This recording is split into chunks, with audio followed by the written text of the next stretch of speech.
All right, everybody. Good afternoon. My name is Joffrey Black, and welcome. This is exciting. Thank you, Los Angeles Film School. With me is our wonderful TA, Gary. Gary, say hello. Hey, what's All up? right. And so thank you guys. So if you're joining us for Facebook, thank you so much, and our other live formats. We appreciate you guys. Like I said, my name is Joffrey Black, the program director for the Los Angeles Film School Animation and Visual Effects. And today we have an amazing guest, alumni Ariana, formerly Miller, Georgescu. Good, I would say evening, Ariana. Is that correct? Because you're all the way on the East Coast. Yeah, that's correct. Hello. Yes. All right. So she's going to talk about her background, but just very quickly, alumni from our program from I think about 8 years ago. And so a lot of great things have happened. I wanted to put this together because me and Ariana caught up a couple of weeks ago, and I thought your journey was amazing for what was going on for a lot of our students, not just our students, but a lot of our students out there who are looking to get into this field and understand what that journey means to go from starting where you were to getting into the industry and how to stick around. So as we get started, one thing I want to point out is that if you guys have questions, put it in the Q&A. And if you guys have some immediate questions about the program for everybody else, Gary is there. He's going to help you guys. And, you know, afterwards, we're going to have a Q&A with Ariana. And so let's go ahead and get started. So, Ariana, you're originally from what city? Stockton, California. Stockton, California, right? Yeah. And as I know it, it's home of the Hells Angels. Have you ever heard that? Yeah. Yeah, quite a few times, right? Yeah, my dad actually knows some Hells Angels. Okay, so yeah, so your father. So you're growing up there. How did you find the school? This is something that me and Gary always ask students all the time. How did you find Los Angeles Film School? So I feel like my experience was a little bit unique because I wasn't quite sure what I was going to do with my future. I had decided to move to LA when I was 17, close to turning 18. And I had been dating someone at the time who was going to the recording school.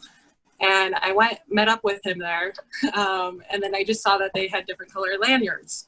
So I asked what kind of other programs they had. And that day I decided to walk in and schedule a tour, and that happened to be with Joffrey. Yeah, that's right. Yeah. That's right. And then which is amazing because I do remember that day. And what I didn't know, because I think I was sort of 1 year into the school, the time, something that me and Gary and our team, we always look at now is like, who is this person that we're talking to?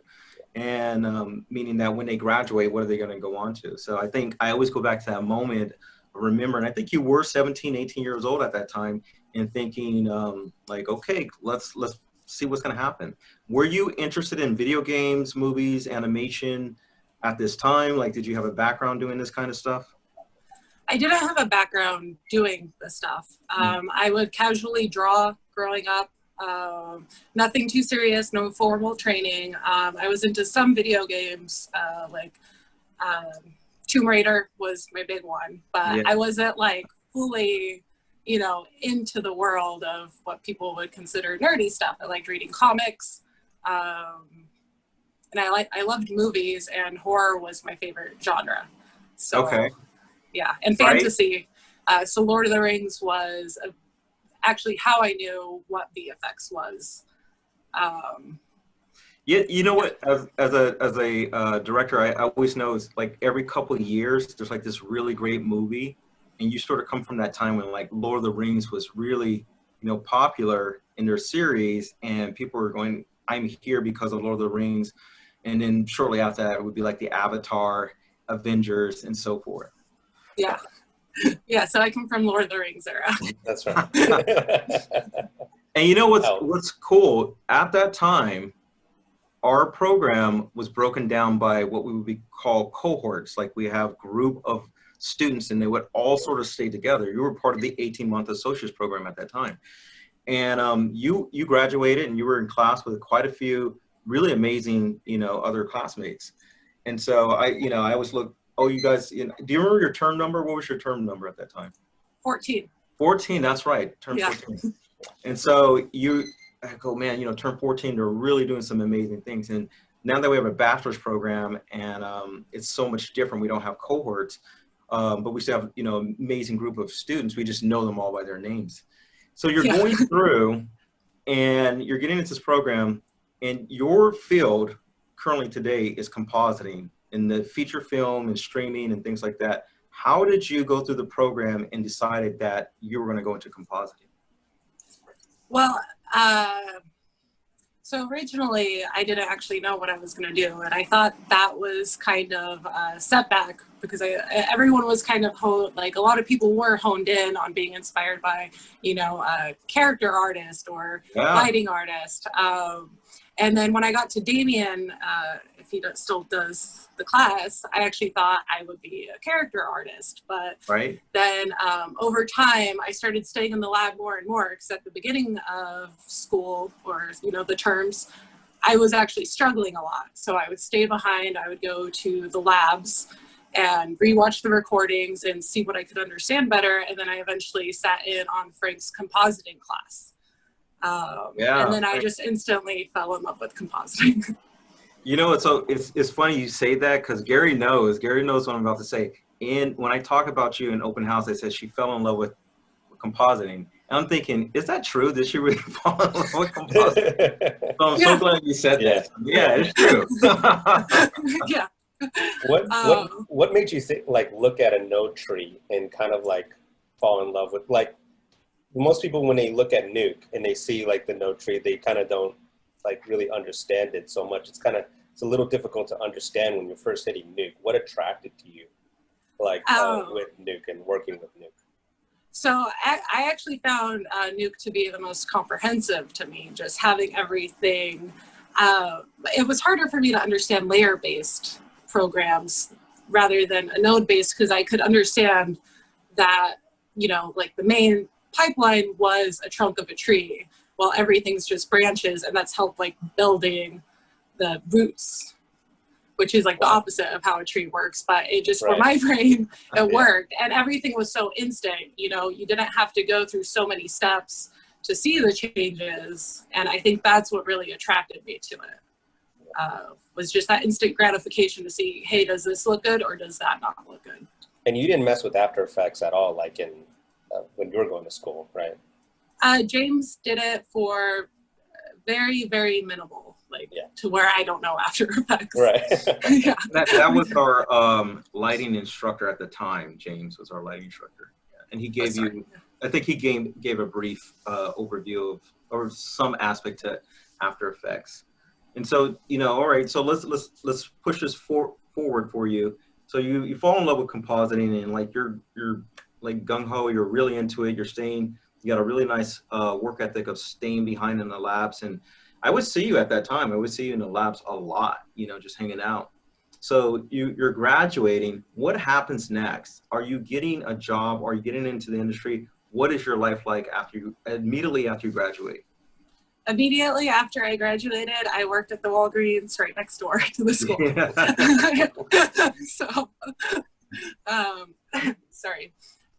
So yeah, it was a struggle at first. And I was really worried that it wasn't going to work out.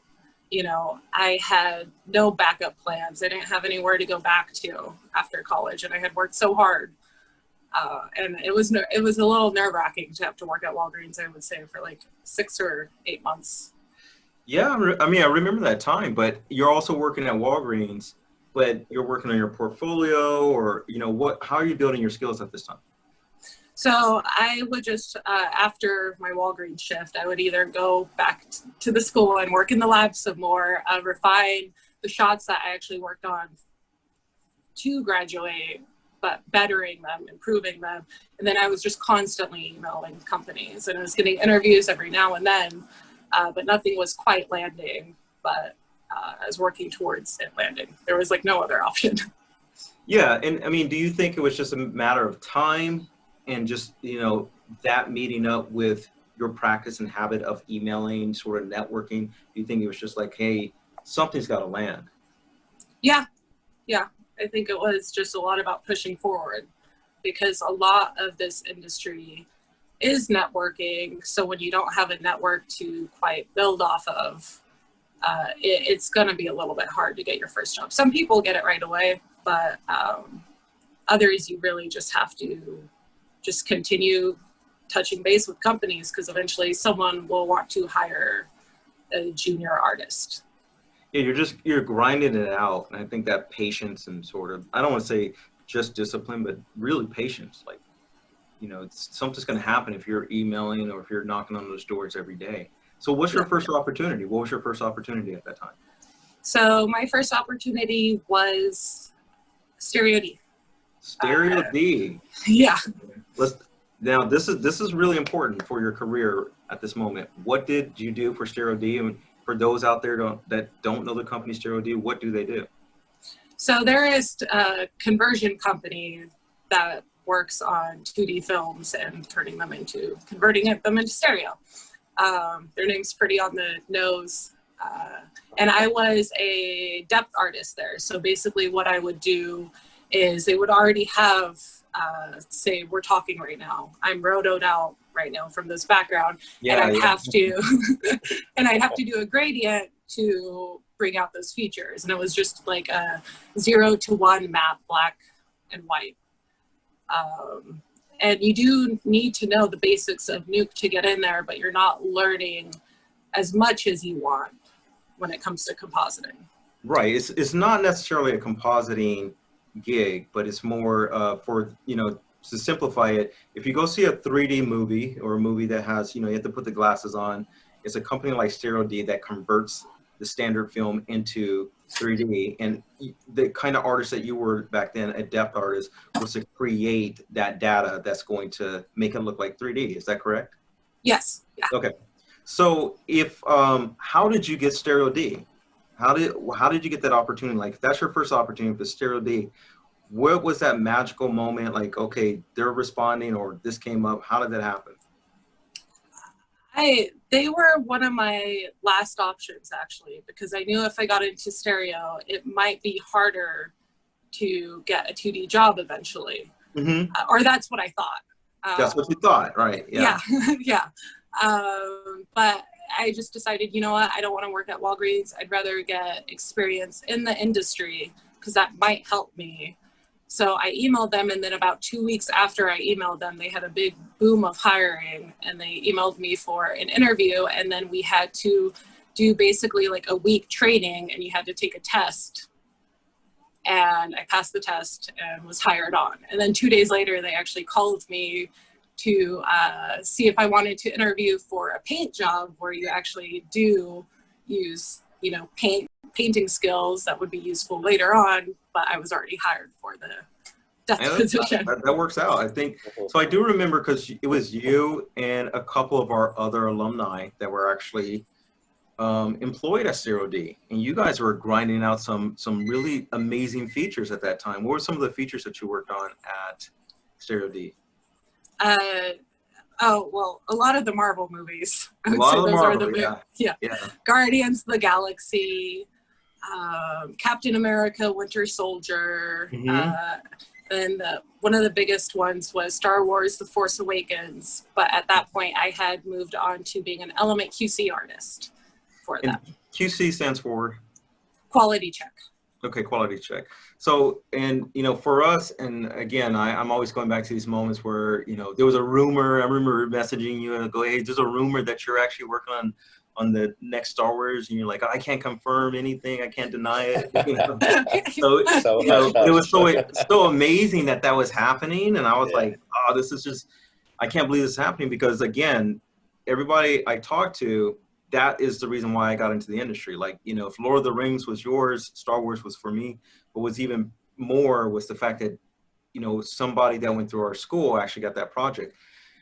Now, you weren't in LA when you were working on that project, is that correct? No, I had actually moved to Toronto at this point. Okay, so why did you move to Toronto? What put you up into Toronto at this point? Well, originally when I was going to work for Stereo D, I decided to work there for a year, get some experience, and then start applying. But once that year hit, they decided that they were going to move their office from LA to Toronto. And I took that opportunity, since I had never been outside of California, to actually see a little bit outside my bubble. Yeah. And yeah, so that's. So okay, and you're still with Stereo D, and they move up, right? So again, all right, you're going to spend some time, and now you're working on Star Wars: The Force Awakens, right? Yeah. How many years have you been working at this time? Would it be your first year or your second year? So when I decided to move to Toronto, that was exactly a year. And then Okay. I decided to stay with them in Toronto for another year.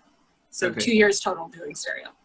So you're doing stereo for 2 years and you're working on these amazing projects. How do you feel in terms of like, okay, man, I made it. I worked on Star Wars, so what is the world like in Toronto? Because I hear, okay, that's Hollywood Part 2, Vancouver, that's our northern, brothers for the industry, and then they have the London and the UK.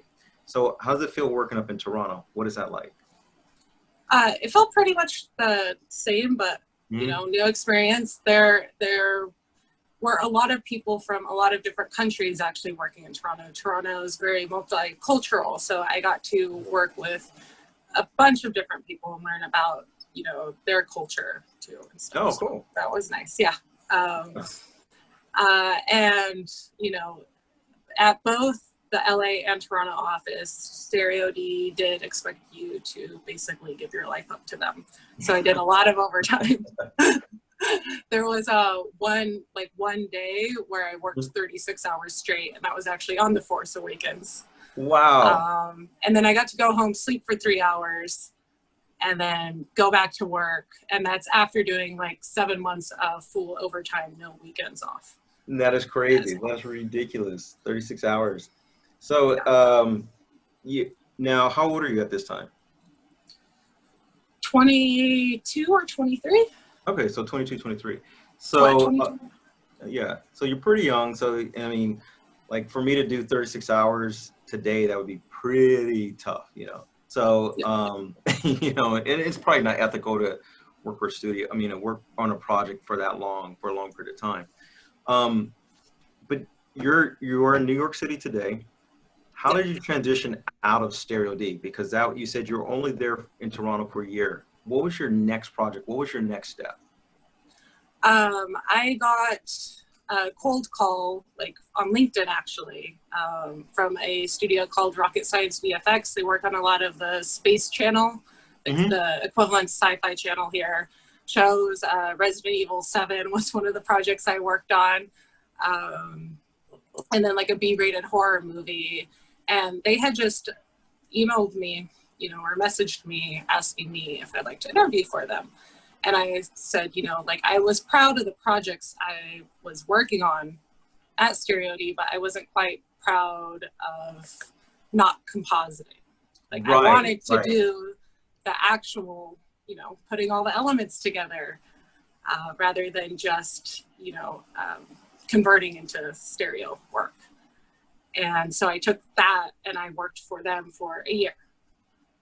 And sorry.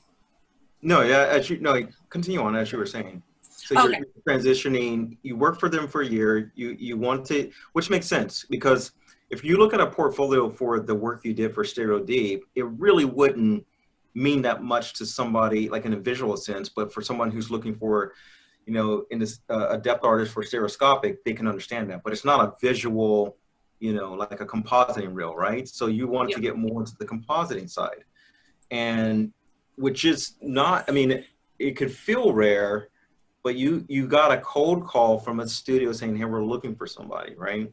And I remember one of the questions I asked you when we talked earlier was, how often in your career have you gotten your next job cold, right? And it's usually not that often once you get things going. So this was one of those rare times in your career that you got a cold opportunity, right? In Rocket Science VFX was the name of the studio. Yeah. So that brought you to where? That brought me, I was still in Toronto at that point. They were another Toronto-based studio. And I will say that Rocket Science and Stereo D were the only two studios that I ever got a job not knowing someone. So that's really amazing. Yeah. Yeah.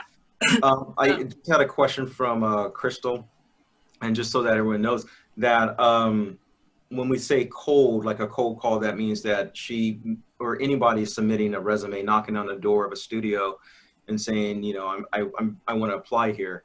And I'm always pushing you guys to go with warm and hot networks. And so your hot network is, you know, somebody and they're going to recommend you, or they're looking for somebody, you know, in their studio, and they're just like, oh yeah, come on in. So cold is very tough because they don't know who you are, and you got to go through the art test, you got to go through everything, you got to get vetted, and you also stand in line. So out of your entire career so far in 8 years, twice you've only gotten an opportunity cold, and that's really amazing. That's I think something that most of you guys will find out is that that's very common. You know, you're not really submitting portfolios, you know, cold to get that next opportunity. It happens, but you know, once you build that network, that strong network and that reputation, you're moving on to the next. Okay, so let's transition. We're getting you to New York City. How do you get to New York City at this point? Well, I met my now husband at Rocket Science, and he was from New York. And I had never had the want to live in New York. I saw it on movies. It just didn't seem like my style. I'm sorry if there are any New Yorkers here. But I didn't want to just base what I felt from movies to not here and give it an opportunity. So I go to New York. I'm very nervous. You know, I don't know anybody. I don't know if I'm going to get a job. I didn't have a job set up or anything. And then I found out that I had actually in college messaged a compositor on LinkedIn, and I became good friends with him. And he had brought me to a party, and I had met this man named Donald Strubler. He ended up being a comp supervisor at Shade VFX in New York. I had messaged him to, you know, see what he was up to. Wasn't expecting any job opportunities from it, just more so building relationships with people in New York. And he offered me a job, and then I was working like a week or two later.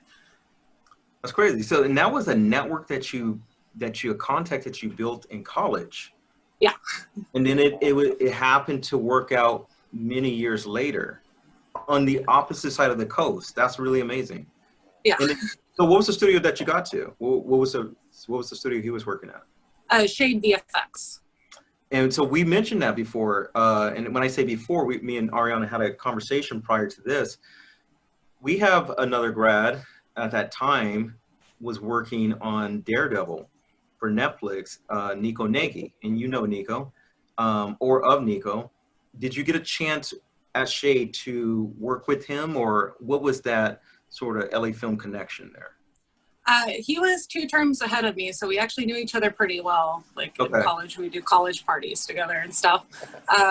And when I went into the office, this very tall guy who's 7 feet came up to me and was like, "Hey, I heard you're one of Nico's friends and I should treat you well." He just left last week, you know, so I think him leaving actually gave me the job opportunity because they needed another compositor. Okay. So. Yeah. All right, so you're getting out of depth. You're getting out of, you're going on to, you know, moving on from Rocket Science. Now you're at this new studio. And so the title of what I named this particular talk with you is Proving Yourself, because you talked about this. So going through studio to studio to studio, you're starting to build yourself out from, yeah, you worked on The Force Awakens, but now this is a new studio. What kind of work were you doing there? And what were some of the things that you had to learn, like to get better? Yeah.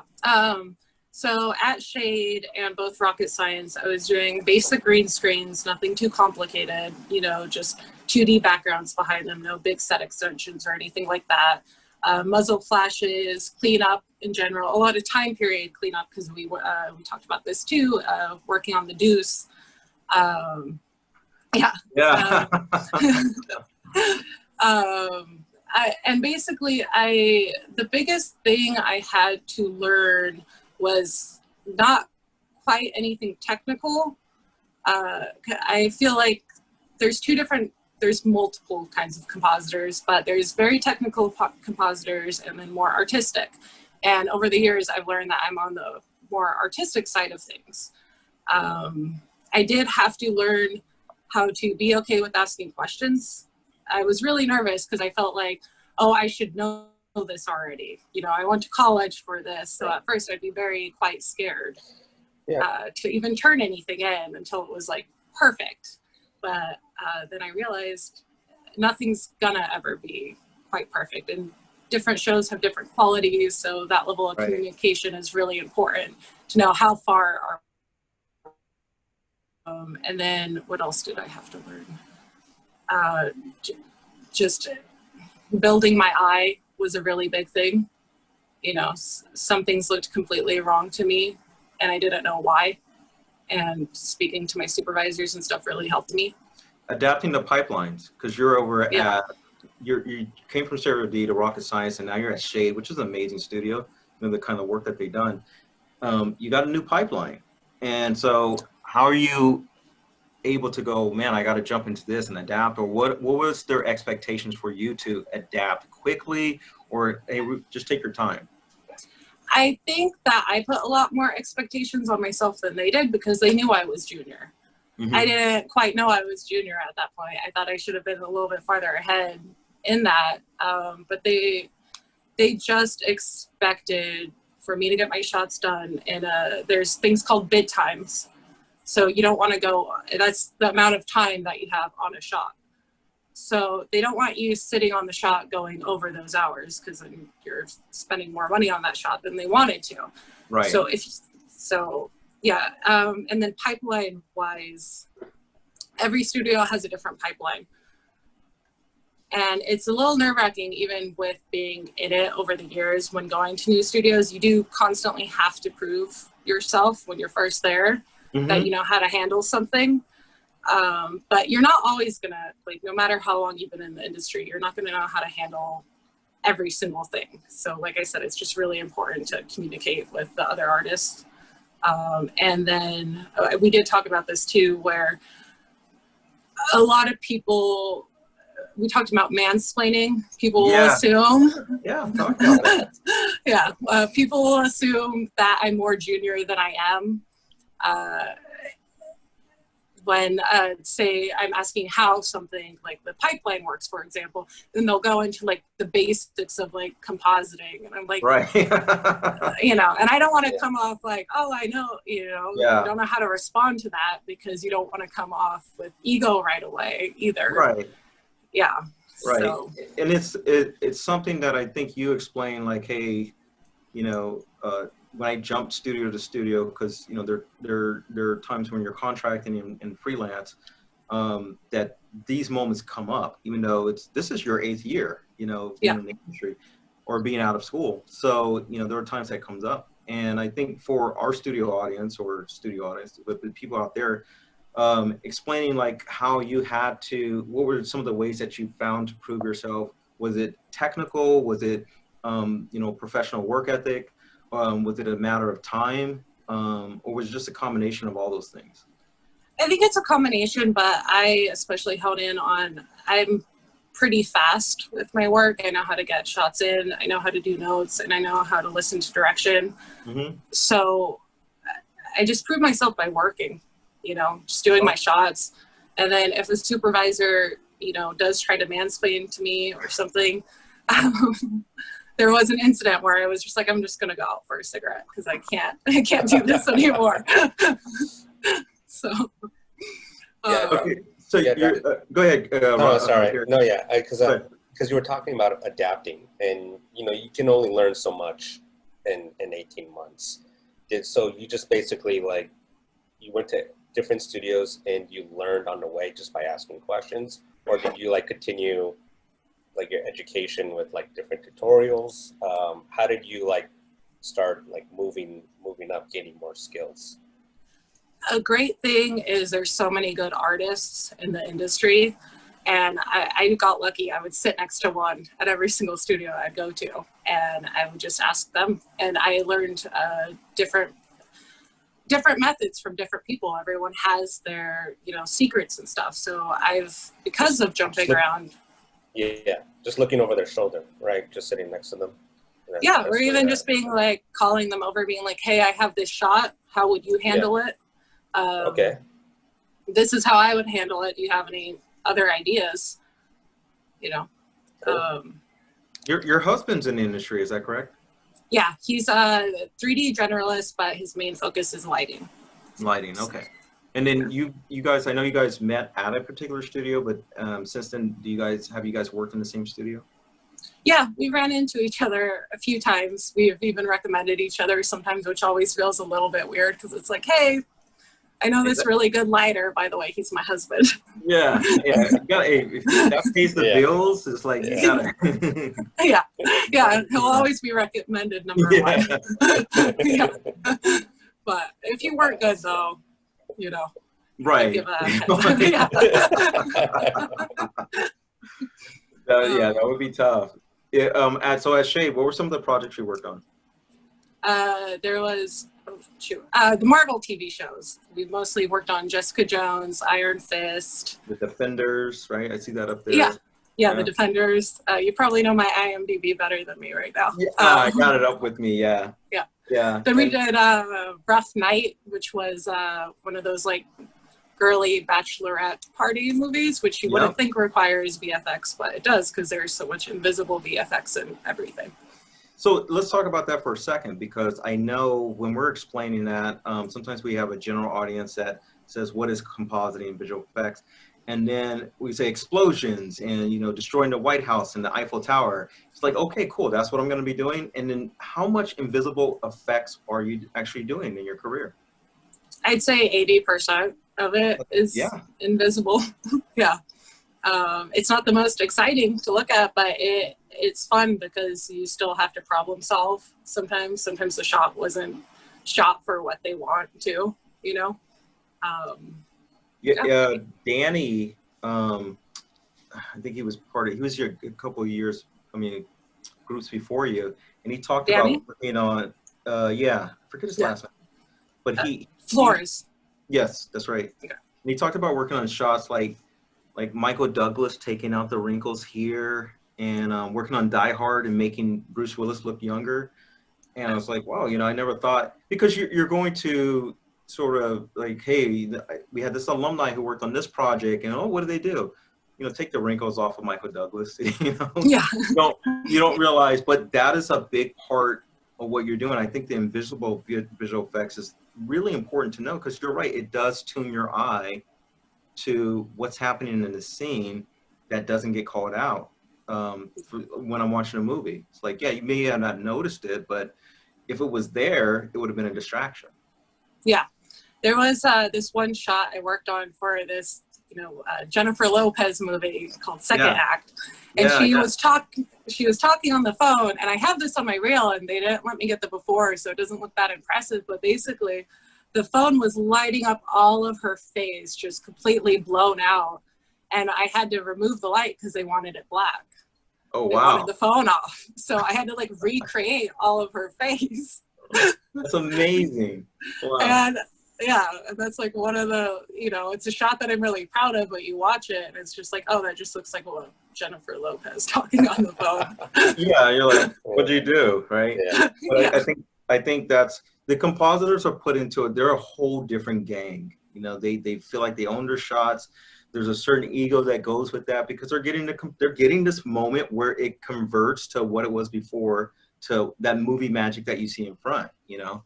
And I agree with that, you know, to a particular extent, that we're seeing these other elements that get composed together, hence the compositor, and you guys are bringing that magic all together. So you're at the end of Shade Effects, or I want to say that you moved on from Shade Effects. What was the next studio, and how did you get that opportunity? Oh, what was the next studio? I think it was either Fuse or Crafty. Mm-hmm. I'm sorry, I'm questioning it. Yeah, no, I think it's Crafty. I'm looking at my list right there. It's Crafty from September 27th. You got it? Okay. Thank you for having my LinkedIn open. Yeah, fact checking. Yeah. So it was Crafty.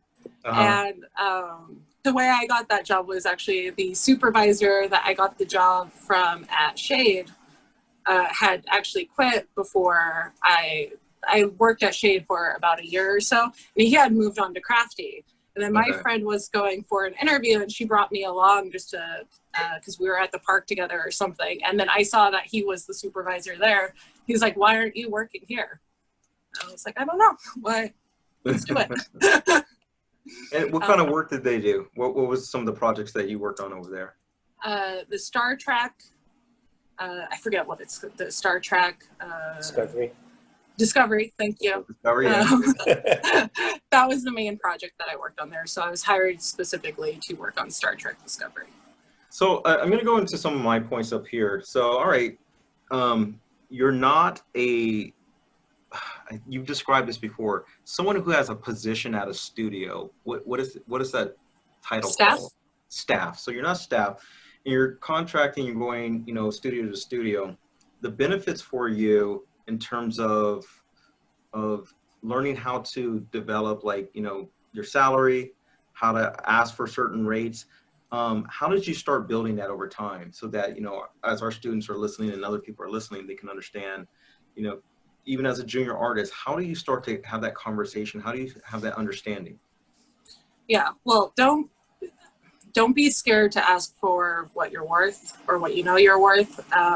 When I'm going to bring it back to when I was transitioning from Toronto to New York, and Toronto's rates are lower than Vancouver, LA, and, you know, New York. And New York's rates are higher because the cost of living is higher. But I was too scared to actually give Shade a New York rate. I don't know why everyone was telling me, you know, even if you're junior, you should ask for X amount. I was like, that just sounds like too much, you know, like my mom made minimum wage and I'm like, that's crazy. Like, right. I'm doing okay.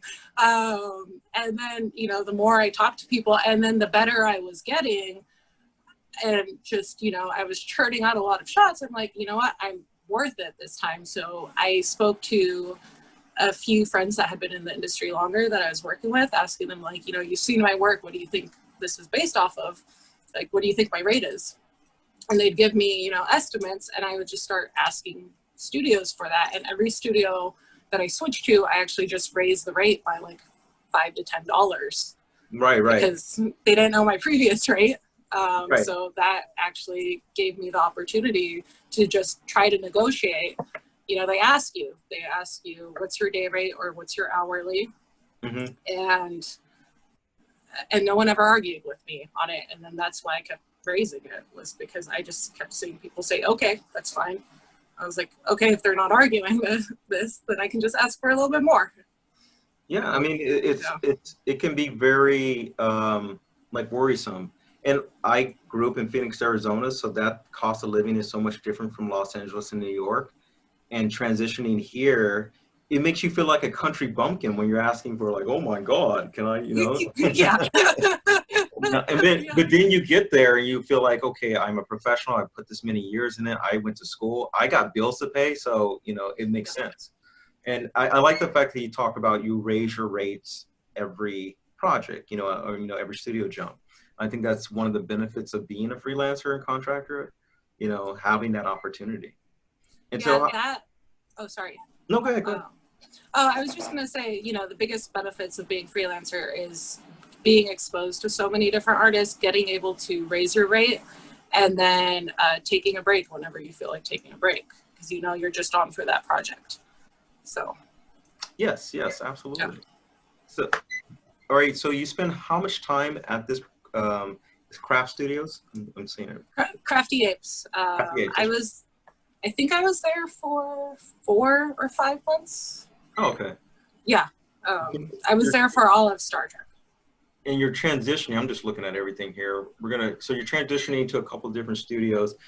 I'm looking at some really amazing projects coming up here for me. And I know from being in the industry and working on video games, like somebody's like, I love this game. I'm going, there's a horror story behind me working on that game. I hate that game, you know, even though it's an amazing product or whatever. So when I look at these projects up here, what are some of your favorite experiences of working on these projects?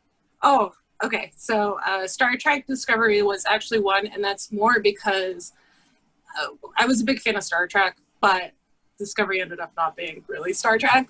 But I got to do a lot of look dev, like 2D look dev stuff. So that was the first time I got to do things that weren't so junior. and that were actually a lot more creative and just fun. Like those are my favorite things to do, is like blood and like crystals glowing with like the inside, like, you know, just silly stuff that doesn't exist. Then Future Man was the other fun project. I actually haven't watched the show, but it's quite humorous. And the clients would actually tell us like I had this like sparkle thing, like this, they were in like a big ice sugar cube, and like she threw something and then sparkles went everywhere. And they actually said like, exaggerate it more, make it look more ridiculous. Like those were the kind of notes they were getting. And it was just fun. They just wanted it to look compy. And, you know, even though that's not right, technically in the real world, like that's really fun stuff to do. And then my third favorite project was probably Warrior, because it was, that's Netflix, right? Huh? That's on Netflix, right? I think it was on Stars, but since Stars got absorbed, it's going to be on a different channel for season 2. Yeah. But it was, it's set in the around 1870s, so it's a time period piece. And so I got to do like these cool like muzzle flashes with, you know, like smoke that we don't have on guns anymore. Right. And then I got to blow someone's face off using all 2D elements, like no CG or anything. That's the kind of stuff I find fun. And that probably is like my origin of that is just, you know, I was into horror movies, so I got to, you know, yeah. So, and that's probably like that's actually recent. I'm looking at that. It's a 2020 product. And you know, if you guys look at our IMDb, and I posted it in some of the emails and things like that, you guys can check out. We're getting close to the Q&A here. One thing I wanted to ask you is, I want to talk about tools of the trade. So from the time you worked on Stereo D stuff all the way to now, what is the stuff that you focus on? Like what in terms of skill set that you've had to improve on, besides like studio pipeline and communication and things like that? When it comes to tools of the trade, like what are the things that you've had to improve on? Keeping up with what Nuke has released has been the biggest thing, because the basics are all there for Nuke, but Nuke, or the Foundry, eventually releases things that make, you know, 20 steps into 2 steps. And, you know, that's a difference between working on something for like 10 minutes versus 4 or 5 hours. Yes. And if you don't know, that exists, you know, so communicating, there's always some really good artists out there who pay attention to what's been released, and they're happy to show you. Like they'll talk about it. They'll come into work and be like, oh, did you see, like, you know, the new vector that creates the ST map and it tracks like the facial movements? And you're like, what? You know, like yes, that's magic. Like you still think it's like magical, like all the stuff, you know, and it creates less working hours, and that's good for you for, you know, work to life balance. So yeah, I mean, part of that is I've looked at, you know, certain statistics. In 3 to 5 years, sometimes people get burned out of this industry. I think that could be partly because they're not changing it up and they're staying in a particular environment for a long time. You've been at it for 8 years, and you know, you still seem very passionate and very excited about it. What are some of the key things that is keeping you on that particular drive? Well, it's definitely not doing the Stereo D hours I used to do. I've gotten more confident with what I can finish. When I'm at my desk, I'm working. You know, I do my breaks every 3 hours. You know, I smoke, so I do a cigarette break and go on a walk and get a little bit of that life even when I'm working. And obviously there's going to be overtime, but sometimes studios do just ask you for overtime. Yeah. Just because, and you can tell the difference, you know, like you're like, I almost have nothing on my plate and you want me to do another 4 hours. And so just, I think I've stayed good with it because, you know, I have understood that you do have to have work to life, you know.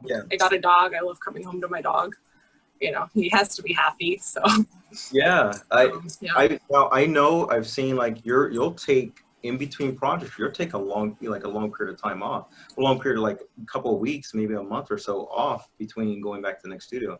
And you can do that because you are contract and freelancing. Is that correct? Yeah. Yeah. And I think probably adds to that. And I think that gives a lot more value. So at the start of this year, obviously we went into the pandemic. What kind of effect did that have on what you were doing for the studios, and as your students starting to move forward into the remainder of this year? What did you see, especially in New York, with it being still another vibrant place for entertainment? So what has been your life in this, besides what everyone else has been experiencing, or work related? Work related? Mm-hmm. Working from home was a big benefit, not commuting. Yeah. That's been great. It's a little bit scary because filming did slow down, so jobs are a little bit harder to come by right now. So that's a downside of not being staff right Mm-hmm. now, because a lot of those staffers are still there. They're doing less hours than before, but studios are ramping up. So yeah, I did enjoy waking up and not having to do an hour-and-a-half commute. I would just wake up, walk my dog, and then start my workday right away. Yeah, I mean, we've talked about this prior to this, getting into all of this, but it's been great to look at what's working, what's beneficial, and how we can do more with this. Because I feel great, and it sounds like you feel, good to work at home and get things done. Hopefully that continues and allows people to enjoy, working from home or commuting, or actually within the industry I'm talking about. Because that gives, especially, those who are working internationally, some amazing artists overseas, and they're looking for an opportunity, and connecting them that way remotely, would make a lot of sense. So I think there's something to be said about seeing that. And part of that, I think you've already been practicing that. If you are going, again, I keep bringing up freelance and contract. There's nothing wrong with having a staff job, but getting that opportunity to say you decide when you want to work, and controlling that. There's some value to that. Yeah, I do.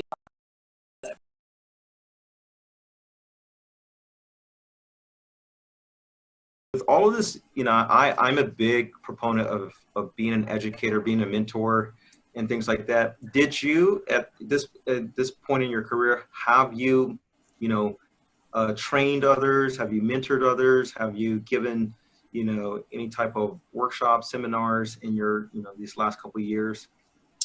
No, not through any kind of education.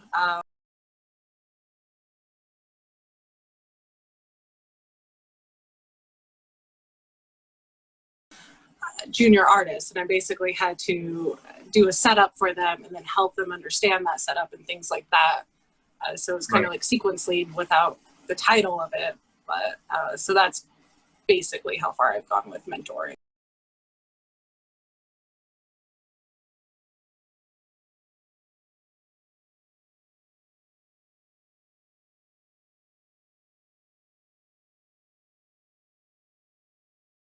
Yeah, Nelson asks, does being a freelancer feel more stable for you than staff position, because when your contract ends, as opposed to getting laid off at the end of the project? No, I mean, studios can still end your contract early. They're not supposed to, but they still can. I don't with being staff versus freelance, if you're able to steadily get jobs. So I would say they're pretty much, very, very similar. You'll get a 2-week notice if you're staff. Healthcare, there's benefits to being staff. But I do feel like I'm a bit more in control of, like Joffrey was saying, I get to take vacation if I feel like it. So, cool. Yeah. I hope that answers the question. Yeah, I think that does. And this one's from JC. Says, I assume this will be covered in the panel, but in case it isn't, what got your foot in the industry? I think we answered that question. And what advice would you give to students / graduates to best put themselves in a position to break free? Is like the application process different between like a big studio and a small boutique studio that students should be aware of? Yeah, big studios, which I haven't worked for, too big. I haven't worked for Weta or ILM or anything like that, but I have applied for them in the past. And their application process is much more sterile. You need to have that cover letter. Your resume has to be completely up to date. They ask for your website, your IMDb, just a bunch of steps. You know, multiple interviews sometimes. Like I even had multiple interviews. While smaller studios, on the other hand, they can just, you know, you're just like, hey, what's up? I'm interested in working at your studio. Here's my reel. Okay. Yeah, it's much more simplified. And is it a continuous evolution if you have a job already and you've been getting jobs, but is it a continuous evolution to update your reel, or do you just stick with one reel for a few years and then maybe update it? How does that work for you? It's good to update your reel as much as you can, but like I'll say the last time I updated my reel was 2.5 years ago. Yeah, just because I was jumping between both Zoic and Powerhouse for about 1.5 years or close to 2 years. So I just had those two stable studios that I was going in between. So I didn't quite need that reel, but now that I want to venture out and try out studios I haven't before, I'll be updating my reel soon. So it's good. Talk about that a little bit, because I did have that in something that we had mentioned before. You were able to build and plan, you know, to work between 2 or 3 different studios, which I see as you working for those having clients. And so how important is it to maintain those relationships even when you're not working at that studio? It's good. I check in so they don't forget that I exist, you know, see how they are. But they, you know, whenever they get a project, they're gonna contact people that they've worked with before, for sure. So. Okay. Let's see. Timothy asked, does being able to paint help you with VFX work? I'd say so. It helps you understand lighting, colors. You know, it's not mandatory, but it helps. It's like being into photography. You'll understand lenses. You don't necessarily have to have that I don't have those background knowledges, but it does help. Yeah. And this is curious. What's the biggest mistake you've ever done in a studio, and what are the consequences? And yeah, I mean, have you ever been made a big oops or at a studio?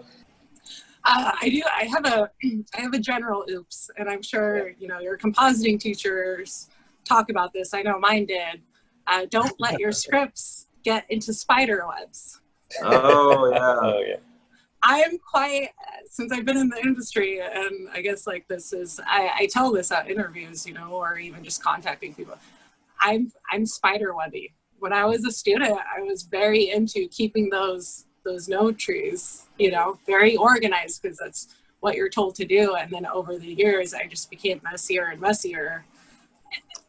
And that's kind of a mistake, because sometimes, you know, they want to do breakdowns for your shop. And then you get anxiety because someone else is going to go into your script. Right. And yeah. But other than that, you know, they're forgiving. They're not, you know, you're not going to make a mistake and then you're going to get yelled at in the hallway or something like that. They'll understand. You just have to communicate when you're having trouble with something. And I think sometimes when you're in school and you're planning, because you get a bunch of classes on different topics and, you know, that deal with a production pipeline, and you think like for character modeling, you go, man, if I get a job at Marvel, I'm going to be in charge of the Incredible Hulk. And I was like, no, you're not. Because if you screw that up, that's $100 million, you know? Yeah. So, but I think the focus is realizing that it's a team effort.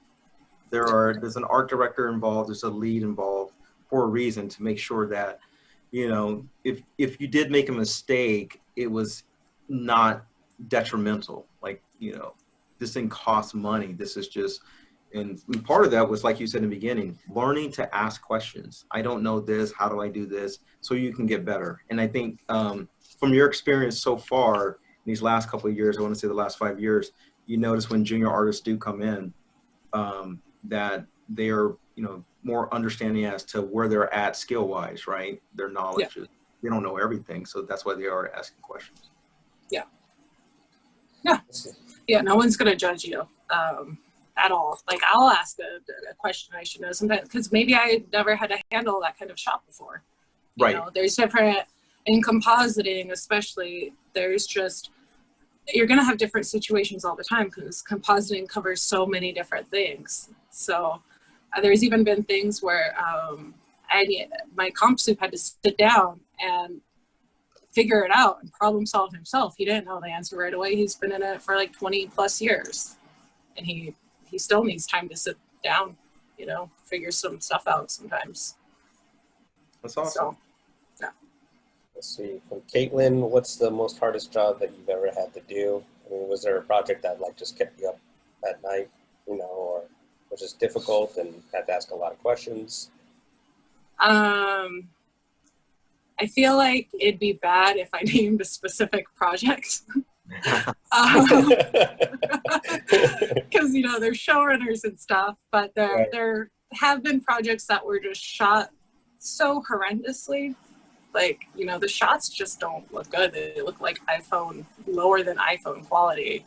And you have to track that. You know, you have to track it, and it's impossible to track. And then they're like, oh, it's like sliding a little bit, and you're like, there's nothing in the shot to work with. But those are the trouble things, because then you have to like and there's tricks for that, but it's really just all about time, and you have to sit there doing something really mundane.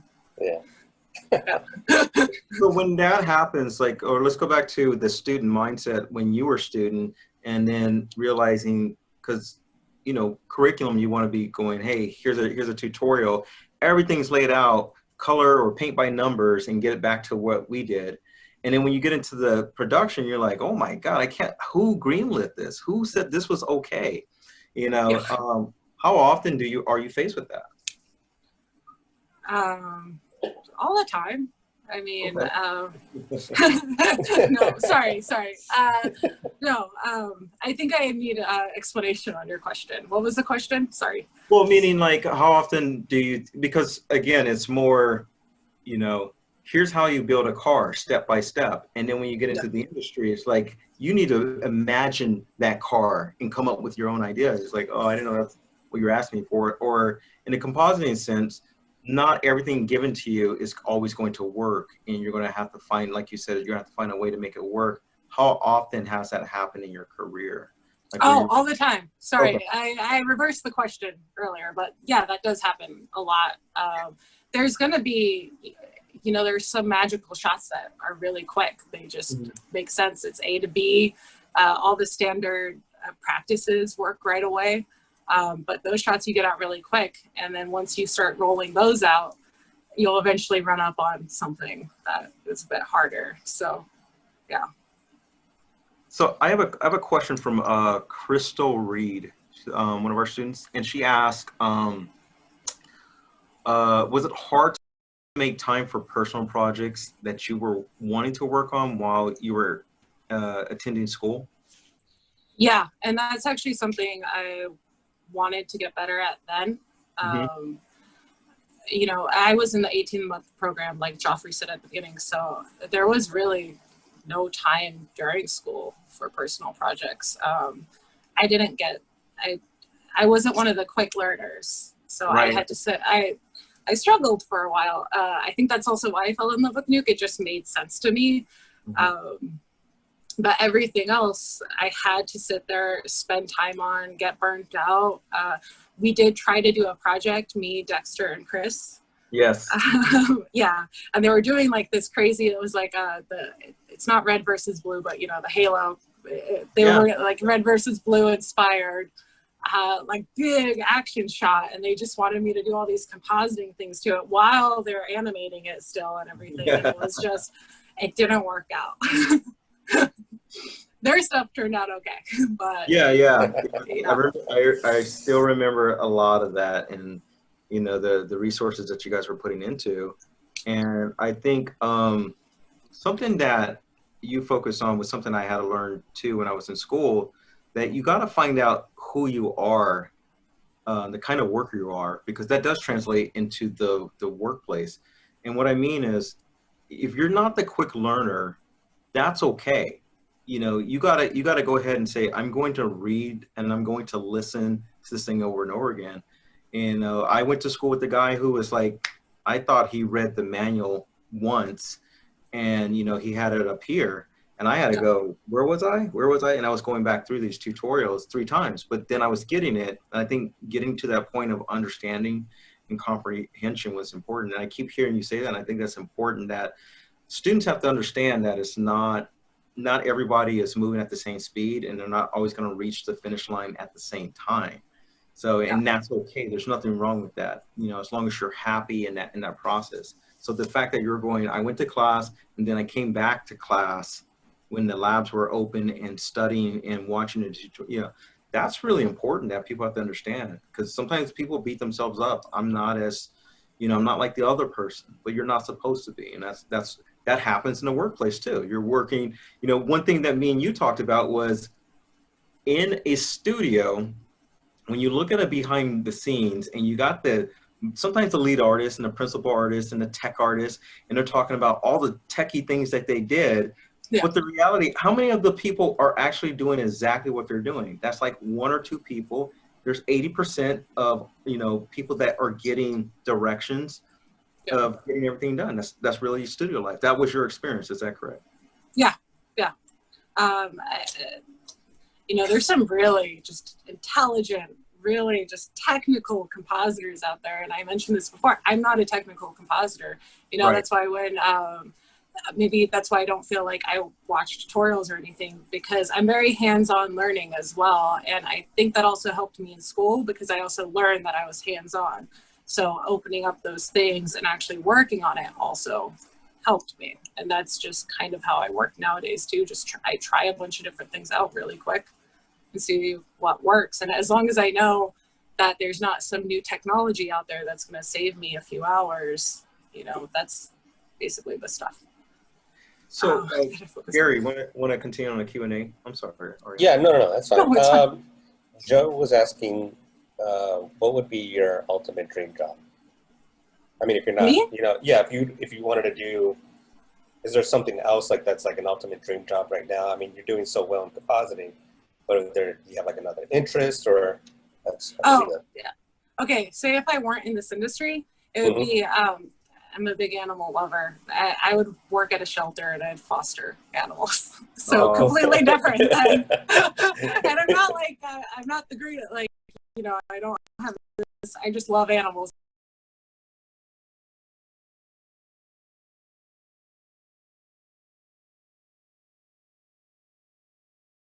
Came from Joe Byron. He's our alumni. He's the head of our alumni association.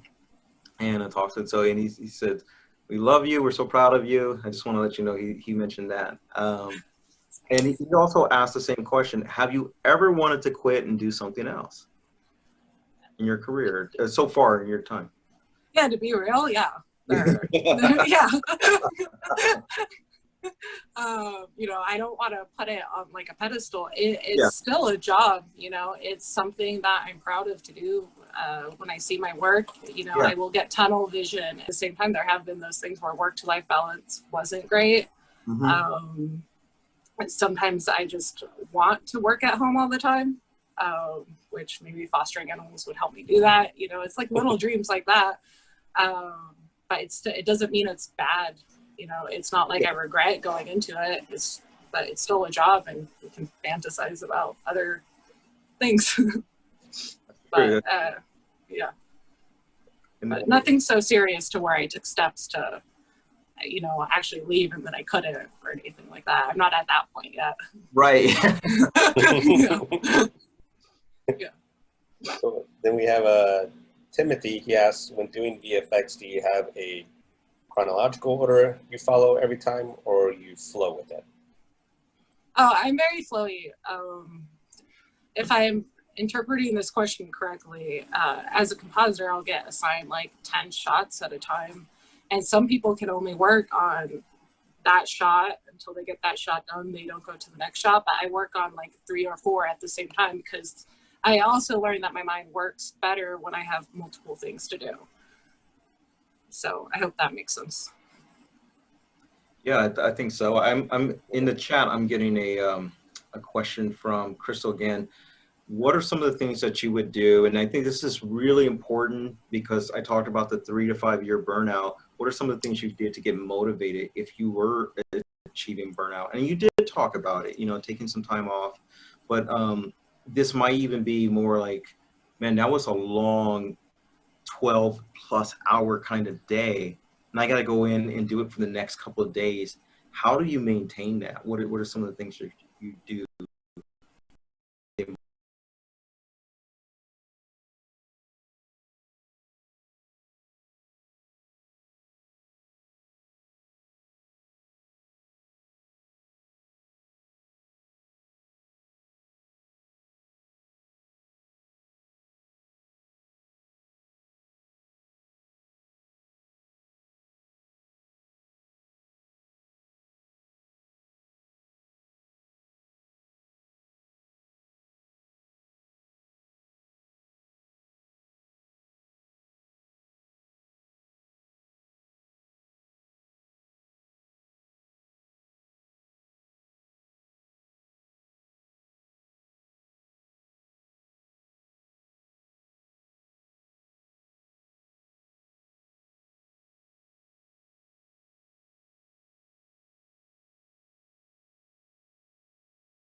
Look back at my career, I was in a combat related field when I was in the Army, and I didn't get injured there. I got injured working behind a desk.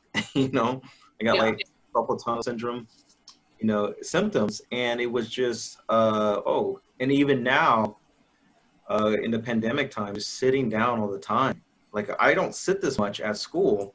I'm sitting down all the time, and that it's taking, I think it's really important that you talk about it. I'm so glad you said that you actually go get physical exercise or go to the gym or go to, you know, do something that's going to take away from take that negative energy of just working all the time. Because this computer will hurt you.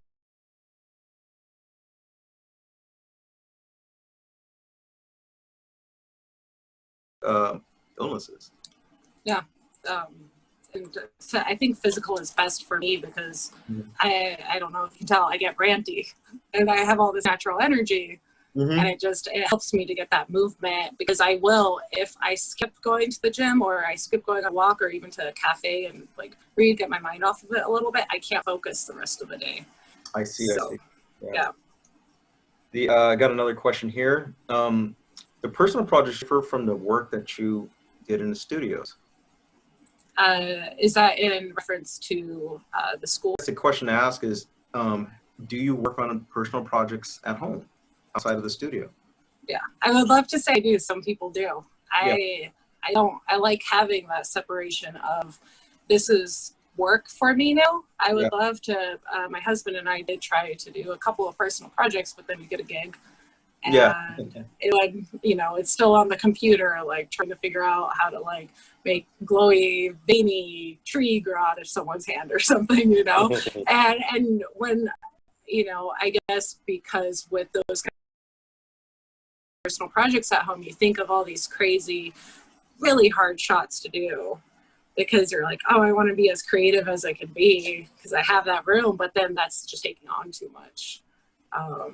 So if what you're saying, before you get into that moment, because you're right, and the life of a compositor can require quite a bit of studio time, and which will change your mindset. Like I said, you're not going to come in to work, do 12 hours, commute home 1 hour, in your case, probably taking public transportation, and go, man, I can't wait to get back on my computer.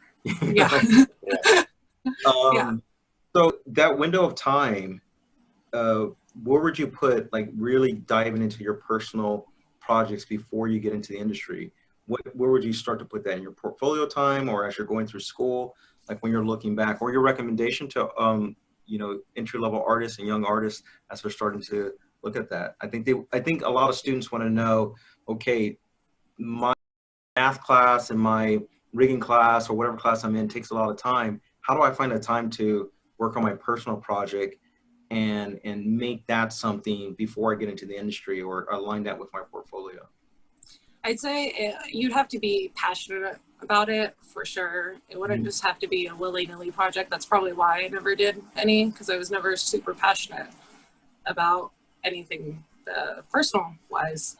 And during that time period when I was working at Walgreens, I could have completely worked, you know, instead of just fine-tuning my current reel. And I should have done that. And I look back and I go, I really could have made something there and I didn't. Or even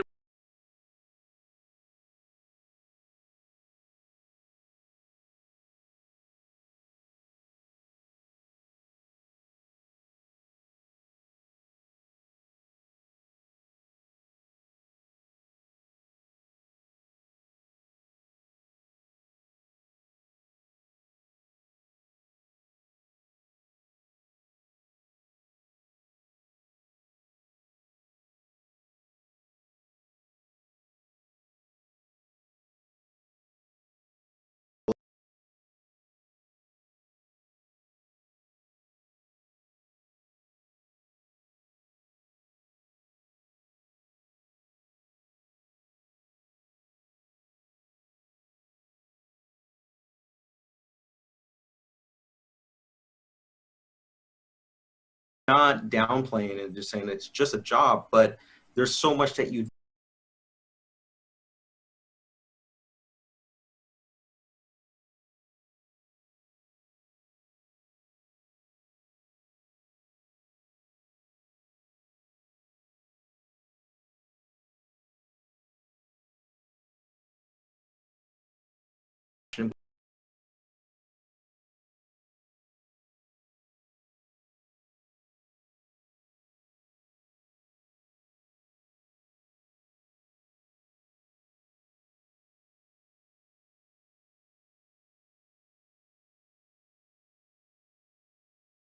have questions? Do we have any more questions?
Nice. yeah. So I like that for that reason. And then my other favorite type of shots would be, I like blood. I know it's quick, I know it's fast, but I like the fast, quick kind of shots. I do like CG integration and everything. Yeah. But I feel like with my patience level or my attention span, I really did the just quick blood shots or making like, you know, effects as well. Like I was talking about, like the 2D effects kind of thing I got to do on like Star Trek or Future Man. So yeah. Is there, like, this was something I asked you. A lot of students are probably wanting to ask this or not even thinking about it. What software, I know Nuke is the mainstay, and what software that is new today that wasn't there when you were a student should they be focused on? And then the second part to that question is, how relevant is it to learn After Effects also? I'm going to come off biased because I don't know After Effects. I really don't think it's that important to learn After Effects. There are some jobs.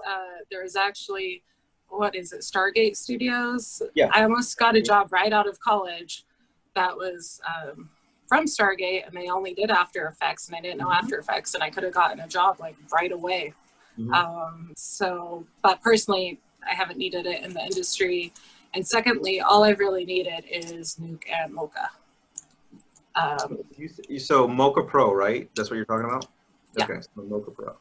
And we don't have it in our program because we use Synthesize, but I wanted to ask that question because I know that comes up a lot where it's like, am I working on the right tool that this studio is using?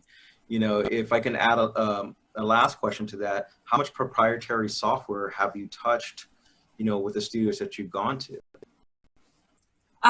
Every studio has some proprietary stuff, but they have such similar things. It's more about asking, oh, what's it called? You know, like you'll be working on something and you're like, oh, they don't have that note, and then you just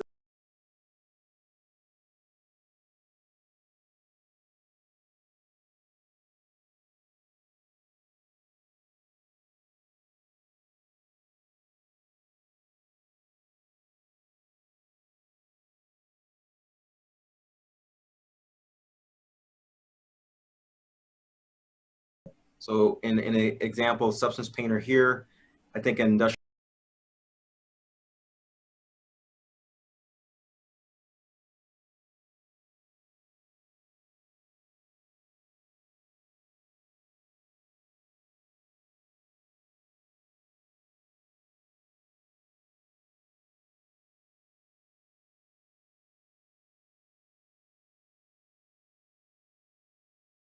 Dev team that will build, hey, this takes 10 steps, we can get this down to 2 steps for you, but it's only custom to this particular studio because we're working on these kind of shots and we get these kind of projects.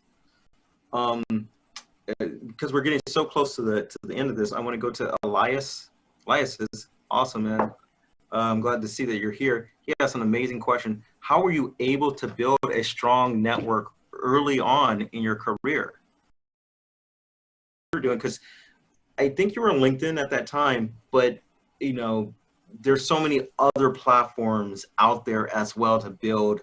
In fact, we have a class that we focus on professional branding all the way at the end of the program that wasn't there for you, but strong networking was something that looks like it's propelled your career and given you longevity. What were some of the tips, secrets that you're doing, if you would call them tips and secrets, but what were some of your habits?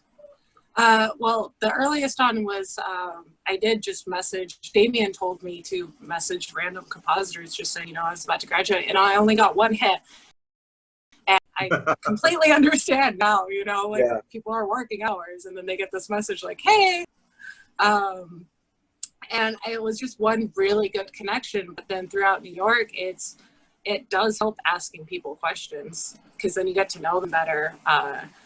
And I think New York is where I really built up my network, just going out with people and getting to know them based off, you know, knowledge at first, and then you end up having friendly conversations. And then because I worked at mostly small studios, you get close with everyone that you work around. That's pretty, so those are big things. Yeah, that's, I mean, that's actually a good, good explanation of like how you built that up. I mean, one of the key things is that you learned from somebody else that said, hey, go out and reach out. Number two, you were confident enough because you're going to get rejected all the time, you know, and if you get rejected while you're in school, at least you're still a student. Yeah. Yeah. You're not getting rejected and go, oh my God, I needed that job to pay the bills, but you're getting rejected as a student. And Kevin Bannerman said, and he says this all the time, networking is really, really important. Robert Rolls asked, do you use Shotgun in your, you know, in the studios that you work at?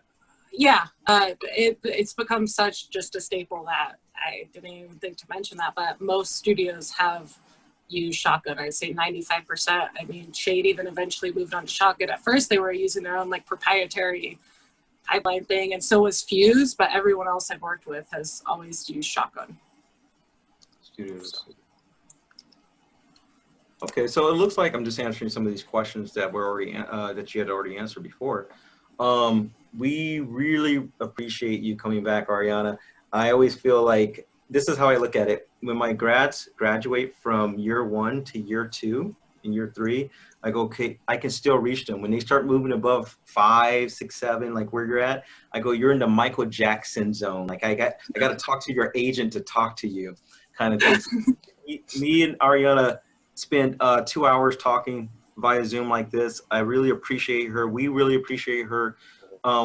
We love you here because we talk about you so much, and you got to understand like your legacy of what you've done, and for you to do this, we're extremely grateful for you. So thank you so much, and hopefully we can definitely have you come out to the school and do this live in person. I know that you've talked about looking at other journeys towards overseas, and I hope you continue to be very successful in what you're doing.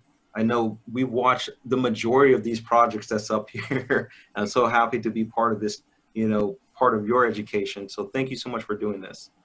Yeah, thank you for having me, and hopefully, I was good. I answered everything right. They're saying thank you so much. Thank you. This was really helpful. Yeah, so we really appreciate what you've done. And thank you everybody for tuning in. This is recorded for those. Let your friends know that they can check this out. And we'll hopefully see you guys soon and put another Animation Smash panel together. And until then, all right, thank you everybody.